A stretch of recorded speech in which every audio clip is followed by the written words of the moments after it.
ওরা কো ওরা এসে পড়ায় টপ মাদ্রাসার পোলাপান কি ফাউনি ভাইয়া? না ভাইয়া, এই কথা কারা বলে যে উড়াই টপ মাদ্রাসা প্লাবন কি ফাউনি ভাইয়া? আচ্ছা ভাই, তুই পড়িস মাদ্রাসা, তা টিকটক আসার কি দরকার তোর? টিকটক একটা পাগলের কারখানা, সেই পাগলে কারখানার ভিতরে এসে তোর পাগলামি করার মানে তো আমি বুঝতেছি না। কথা কি ক্লিয়ার না ভেজাল আছে? নিঃসন্দেহে তুই ঠিক কথা বলেছিস।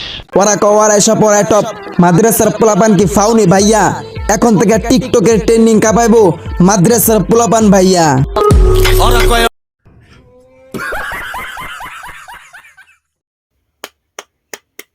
বাহ ভাই বাহ ভাই, এর মাথায় টিকটকের নামক ভূতটা ঢুকে গেছে। কয়েকদিন আগে না হাফেজ থেকে একটা মানে টিকটকার হয়ে চুল টুল কালার করছে, পরে পাবলিকের পিটনে ট্রেনে ঠাপটুপ খাইয়া পরে আবার ভালো হয়ে গেছে।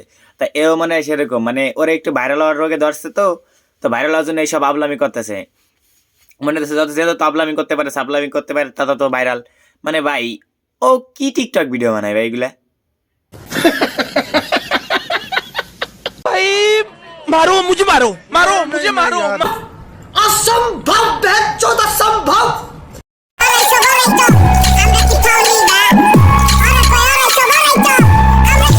আমার মাফ করে দেন হুজুর, আমার ভুল হয়ে গেছে। না গাইস, ও শেষ করছে কিভাবে দেখছেন? মানে ভাবটা কি ওর, মানে ও ভাত সে পড়ে তাও চলে আসে টিকটক করতে। কেন রে ভাই, তোর খায় দায় কোনো কাজ নাই? টিকটক কেন করতে হবে তোর? তোর সাহস দেখে মাঝে মাঝে আমি অবাক হয়ে যাই। স্যার আপনি একটু বাইরে গিয়ে আবার ঢুকেন, আমরা আপনাকে দাঁড়ায় সম্মান করি।